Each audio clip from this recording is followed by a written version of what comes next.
دین اور شریعت تو آپ نے بتا دی دو ٹوک انداز میں، کلچر، معاشرتی نارمز، ہمارے خطے کی حساسیت اور خود مذہب پر کھڑے ہونے کے بعد جو تہذیب وجود میں آتی ہے اس کا کس حد تک خیال کرنا چاہیے ایک مسلمان ایکٹر کو فلموں ڈراموں میں ایکٹنگ کرتے ہوئے؟ یہ جو دوسری چیز آپ نے فرمائی ہے اس کا تعلق کسی شخص کے مسلمان ہونے یا کسی دوسرے مذہب کا پیرو ہونے سے نہیں ہے۔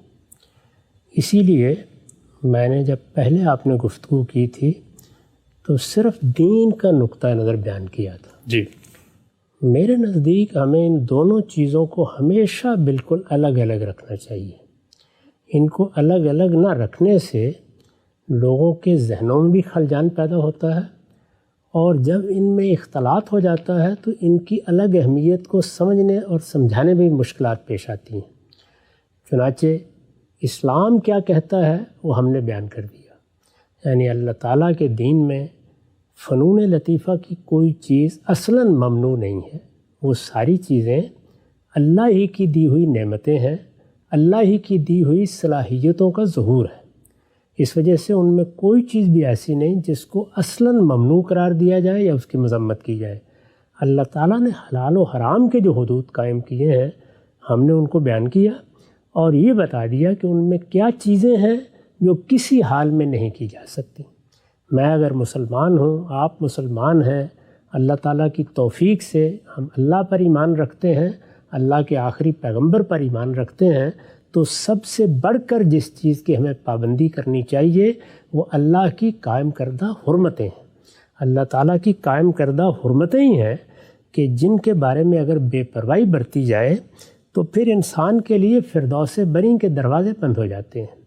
اللہ تعالیٰ نے قرآن مجید میں جگہ جگہ یہ بتا دیا ہے کہ میرے حدود کو لانگھنے کی کوشش نہ کرو، یعنی حدود کے اندر رہو۔ جو حدود میں نے قائم کر دیے ہیں تمہارے لیے دنیا میں بھی وہ خیر و صلاح کا باعث ہیں اور قیامت میں بھی وہی تمہارے کام آئیں گے۔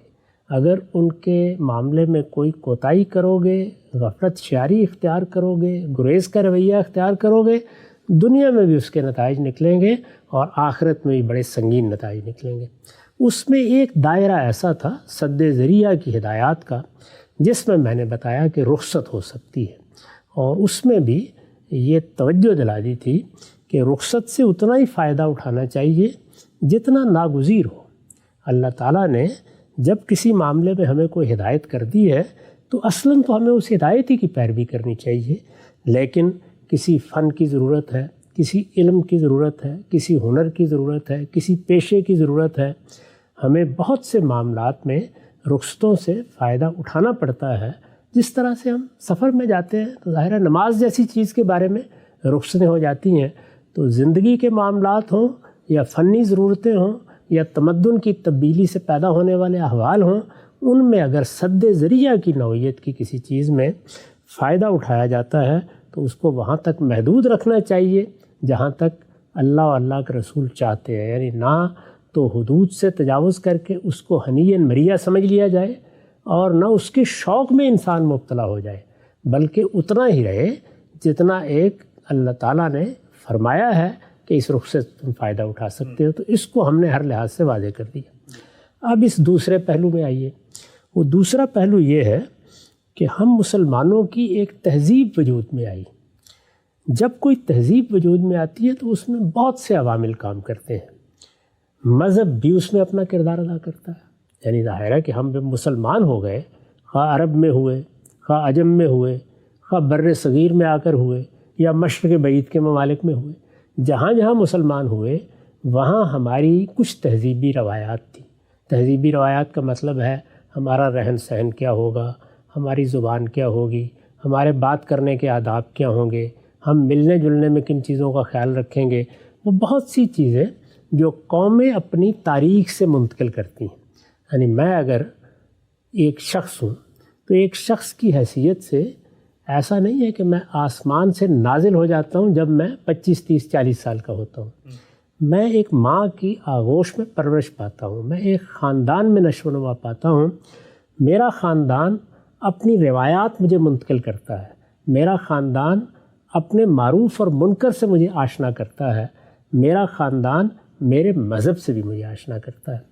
تو مذہب گویا ایک طرح کا سایہ پیدا کر دیتا ہے جس کے تحت پھر لوگ زندگی بسر کر رہے ہوتے ہیں، تو اس کے اثرات بھی ہوتے ہیں۔ ایک ہے مذہبی احکام کیا ہیں، دوسرے یہ کہ مذہب نے ایک رخ طے کر دیا ہے۔ ہمارے مذہب میں وہ رخ کیا ہے؟ وہ رخ یہ ہے کہ ہر معاملے میں حیا پیش نظر رہے، سوسائٹی میں فرق مراتب کا لحاظ رکھا جائے، معروف اور منکر کی تمیز رکھی جائے۔ یہ آپ کو یاد ہوگا کہ میں نے اپنی کتاب مقامات میں ایک مضمون لکھا تھا اسلامی تہذیب، جی، اس میں نے متعین کر کے یہ بتایا تھا کہ اسلامی تہذیب کے بنیادی عناصر 3 ہیں، اور وہ 3 عناصر کیا ہیں؟ حفظ فروج ہے، حفظ مراتب ہے، اور امر بالمعروف اور نہی عن المنکر ہے۔ یہ تینوں چیزیں مذہب سے آئی ہیں، اس وجہ سے ان کے اثرات تہذیب پر ہوں گے، اثرات ہوں گے۔ ان کا حکم کیا ہے وہ ہم بیان کر چکے، ان کے اثرات ہوں گے۔ یعنی جب یہ کہا جائے گا کہ شرمگاہوں کی حفاظت ہونی چاہیے، تو ظاہر ہے اس سے ایک زاویہ نظر پیدا ہوگا۔ ایک زاویہ نظر وہ ہے جو شرمگاہوں کو زیادہ سے زیادہ نمایاں کر کے ان کی کشش سے فائدہ اٹھانے کی رغبت دیتا ہے، اور ایک دوسرا زاویہ نظر جو ہے وہ کیا کہتا ہے؟ وہ یہ ہے کہ نہیں، ان کی حفاظت کرو، ان میں کوئی برا میلان نہ پیدا ہو، حیا لے کر آؤ، ان کے ساتھ حیاداری ہونی چاہیے۔ حفظ مراتب یعنی یہ بڑے ہیں، یہ چھوٹے ہیں، یہ ہمارا باپ ہے، یہ ہمارا بڑا بھائی ہے، یہ خدا کا پیغمبر ہے، یہ اس کے صحابہ ہے، یہ سب کیا ہے؟ یہ حفظ مراتب ہے۔ حفظ مراتب کے نتیجے میں آپ کے لب و لہجے پر، آپ کے بات کرنے کے انداز پر، آپ کے معاملہ کرنے کے طریقوں پر غیر معمولی اثر ہوتا ہے۔ اگر آپ غور کر کے دیکھیں تو ہم بار بار توجہ دلاتے ہیں کہ ہمیں اپنے بزرگوں سے اختلاف کا حق ہے، لیکن ان کو ہدف استہزاء بنانے کا حق نہیں ہے۔ وہ آج کے ہمارے بزرگ ہوں یا ماضی کے بزرگ ہوں، ان کو ہم ٹھٹھے اور مخول کا موضوع نہیں بنا سکتے۔ ہمارے ہاں حفظ مراتب ایک قدر ہے، ایک ویلیو ہے، یعنی اگر کوئی بڑا ہے تو وہ بڑا ہے۔ ہم اپنے باپ سے بھی اختلاف کریں گے، لیکن اختلاف کرتے وقت ہمارا لب و لہجہ کیا ہوگا، انداز کیا ہوگا، ہم کس طریقے سے اپنی بات کہیں گے، اس سے ہماری تہذیب وجود میں آتی ہے۔ یہ چیزیں متعین نہیں کر کے بتا دی جاتی، ایک اصول بتایا گیا، وہ اصول مختلف علاقوں میں اپنے اوضاع خود پیدا کرتا ہے، اور وہ اوضاع پیدا ہو جاتے ہیں۔ تیسری چیز کیا تھی؟ امر بالمعروف اور نہی عن المنکر، یعنی ہم اپنی سوسائٹی سے الگ نہیں ہو سکتے۔ ہمارے لیے معروف ایک اہم چیز ہے، معروف کا مطلب نیکی اور بھلائی کی باتیں، منکر وہ چیزیں جن کی برائی پر پوری انسانیت کا اتفاق ہے۔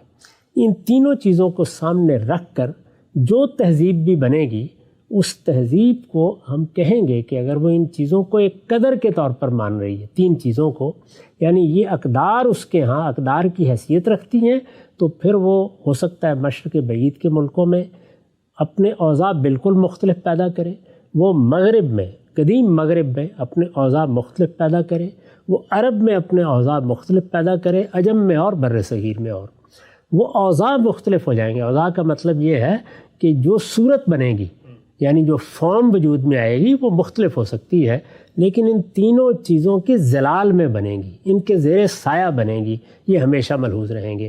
تو یہ چیز ہے جس کو ہم کہہ سکتے ہیں کہ یہ تو اسلامی تہذیب ہے، اور پھر اس کے ساتھ اس تہذیب کے وہ رنگ بھی ہیں جو بر صغیر میں اور طرح سے نمایاں ہوئے ہیں، جو عجم میں اور طرح سے نمایاں ہوئے ہیں، جو مغرب میں اور طرح سے نمایاں ہوئے ہیں، عرب میں بالکل ہی دوسرے طریقے سے ہیں، اور مشرق بعید میں بہت مختلف۔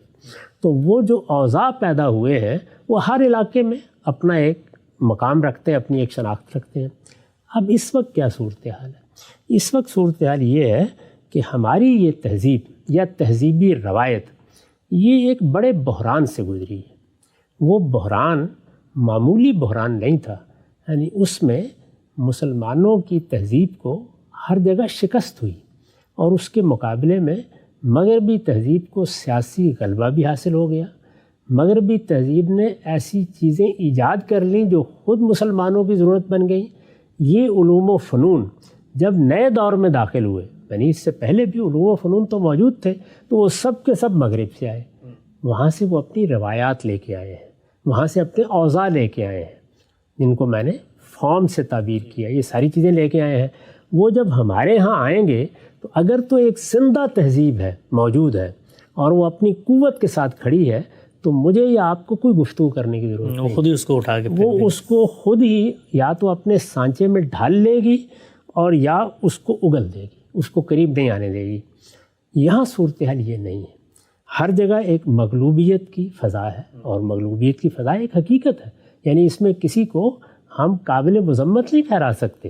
ظاہر ہے کہ جب ایک تہذیب دنیا میں شکست کھا جاتی ہے, اس کے پاس طاقت نہیں رہتی, وہ دنیا کی دوسری تہذیبوں سے مغلوب ہو جاتی ہے, تو اس تہذیب کے اندر اتنی جان نہیں ہوتی کہ وہ اپنی ذات میں مقابلہ کر سکے. اس میں پھر یہ ضرورت پڑتی ہے کہ توجہ دلائی جائے. تو جہاں جہاں بھی آپ دیکھیے ایسا ہوا ہے, اس میں آپ کو یہ بڑے واضح رجحانات نظر آئیں گے کہ تہذیبی روایت مضبوط ہے تو اس نے اپنے اوضاع خود پیدا کیے ہیں, اور اگر وہ مضبوط نہیں ہے تو اس نے بغیر کسی تکلف کے دوسرے اوضاع اختیار کر لیے ہیں. لباس میں دیکھ لیں, زبان میں دیکھ لیں, اداروں کے بنانے میں دیکھ لیں, عمارتوں کی تعمیر میں دیکھ لیں, ہر جگہ آپ کو یہ چیز نظر آئے گی. تو یہی صورت ظاہرہ فنون لطیفہ کے اظہار میں بھی ہوگی. وہ مصوری پر بھی اثر انداز ہوگی, وہ شاعری پر بھی اثر انداز ہوگی, وہ فلم پر بھی اثر انداز ہوگی, وہ ڈرامے اور تمثیل پر بھی اثر انداز ہوگی. اس میں جو لوگ کام کر رہے ہیں, اب سوال یہ ہے کہ خود ان کی نشو و نما کہاں ہوئی, یعنی ان کا اسلام کا علم کتنا ہے, ان کا تہذیبی روایت کا علم کتنا ہے.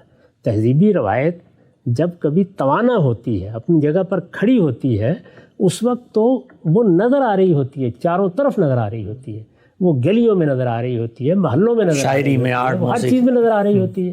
جب وہ اس طرح کی بحرانی صورتحال سے دوچار ہوتی ہے, یعنی مغلوبیت میں چلی جاتی ہے, تو اس کا لازمی نتیجہ یہ نکلتا ہے کہ کسی جگہ بھی اس پر متنبع کرنے والے عناصر کھڑے ہوئے نظر نہیں آتے, بلکہ یہی معلوم ہوتا ہے کہ آدمی کسی دوسری دنیا سے آ گیا ہے. اب صورتحال کیا ہے؟ صورتحال یہ ہے کہ جو چیز بھی آتی ہے وہ آ کر ہمارے ماحول, ہماری معاشرت, ہماری تہذیبی روایت سے مناسبت پیدا کرنے کی ضرورت محسوس نہیں کرتی, بلکہ وہ اجنبی زمین کا پودا ہی نہیں آتا, اپنی مٹی بھی ساتھ لے آتا ہے. تو اس کے نتیجے میں ہمارے ماحول سے اس کی ہم آہنگی پیدا نہیں ہو پاتی. تو میرے نزدیک وہ لوگ جو ان شعبوں سے متعلق ہیں, یہ بڑے غیر معمولی شعبے ہیں. ان کو اب دنیا میں بڑی طاقت حاصل ہو گئی ہے. یعنی ابلاغ کے جو ذرائع دنیا میں رہے ہیں, ظاہر ہے اس میں ایک زمانے میں خطابت ایک بڑا ذریعہ تھی, شاعری ایک بڑا ذریعہ تھی, موسیقی اور غنا ایک بڑا ذریعہ تھا. اسی طریقے سے ناول, افسانہ, کتاب, انہوں نے بڑا کردار ادا کیا. اب فلم اور ڈرامہ اور تمثیل یہ بالکل آخری درجے میں لے گئے, یعنی انہوں نے وہ ساری چیزیں اپنے اندر جمع کر لی ہیں. تو ان کے بارے میں نہ بے اعتنائی کا رویہ صحیح ہے, نہ ان کو استعمال کرنے سے گریز کرنا چاہیے. ان کو استعمال ہونا ہے. جو لوگ اس میں کام کر رہے ہیں ان کو میرے نزدیک جس طرح ہماری وہ پہلی گفتگو پیش نظر رکھنی چاہیے, ہم درخواست ہی کر سکتے ہیں کہ وہ ان اقدار کا لحاظ کریں جو اللہ کے دین نے اس میں قائم کر دی ہیں, اور اپنی تہذیب کو بھی سمجھ لیں. اپنی تہذیب کو سمجھ لیں. ہماری تہذیب اپنے کچھ مقاصد بھی رکھتی ہے, اور وہ یہ چاہتی ہے کہ ان مقاصد کو نقصان نہ پہنچے. اس وجہ سے ایک چیز تو یہ ہے کہ ہم نے فلاں کام نہیں کیا, یا اس میں مثال کے طور پر کوئی شرک نہیں ہوا, یا اس میں مثال کے طور پر کوئی جنسی معاملات کا افشا نہیں ہوا, یہ حکم کی پیروی ہو گئی. ٹھیک. ایک چیز یہ ہے کہ آپ نے اس سے پیغام کیا دیا ہے, یعنی وہ کیا چیز ہے آپ جو دنیا کو پہنچانا چاہتے ہیں. تو وہ چیز ایسی ہونی چاہیے, یعنی اس میں ایک نگرانی رہنی چاہیے. ہر آدمی کو وہ نگرانی خود قائم کرنی چاہیے کہ میں دنیا کے سامنے جو کچھ پیش کر رہا ہوں, کل میں اس کے لیے اپنے پروردگار کے سامنے بھی جواب دہ ہوں, اپنی تہذیبی روایت کے سامنے بھی جواب دہ ہوں. کیا میں اپنی تہذیبی روایت کے فروغ کا باعث بن رہا ہوں, میں اس کے خاتمے کا باعث بن رہا ہوں. تہذیبی روایت میں بعض چیزیں غلط بھی ہو جاتی ہیں. جی. یعنی جب کوئی تہذیب آگے بڑھتی ہے, اب مثال کے طور پر ہمارے ہاں دیہات میں بہت بری بعض رسمیں ہیں, بعض روایات ہیں, ان کو ختم ہونا چاہیے. تو ظاہر ہے کہ معروف اور منکر کے معیار پر دیکھیے کتنا عمدہ معیار قائم کر دیا ہے کہ چیزیں یا تو اپنی ذات میں بھلائی کا باعث ہوتی ہیں, اور یہ وہ اپنی ذات میں برائی پیدا کرنے والی ہوتی ہیں. تو اگر معروف اور منکر کا خیال رکھا جائے اور یہ دیکھا جائے کہ ہم معروف کو پھیلانے والے بنیں اور منکر سے گریز پیدا کرنے والے بنے تو گویا ہم نے اپنی تہذیب کا پیغام بھی پوری طرح لے لیا. تو اس پیغام کو مقاصد کے طور پر سامنے رہنا چاہیے. ہو سکتا ہے کہ کسی چیز پر آپ اعتراض نہ کر سکیں، جو کردار ادا کیے گئے ہیں، جو تمثیل بنائی گئی ہے، لیکن کوئی داستان ہوگی، کوئی کہانی ہوگی جس پر آپ جو کچھ بنائیں گے اس نے لوگوں کو کیا پیغام دیا ہے، میسج کیا دیا ہے. وہ پیغام اور میسج بسا اوقات الفاظ میں نہیں ہوتا، لیکن وہ اس کے مجموعے سے لوگوں تک پہنچتا ہے. تو اس کے بارے میں بھی محتاط رہنا چاہیے. اس کی بھی درخواست کی جا سکتی ہے. ایسا بڑی خوبصورتی سے آپ نے یہ جو نقطہ ہے جس کا ابلاغ بہت آسان نہیں ہے، اس لیے کہ یہ کوئی دین اور شریعت کا متعین نص میں بیان ہوا آیت کے اندر لکھی ہوئی بات نہیں ہے، بلکہ یہ ایک ایسی بات ہے کہ جس کے اثرات ہوتے ہیں ہماری سوسائٹی پہ.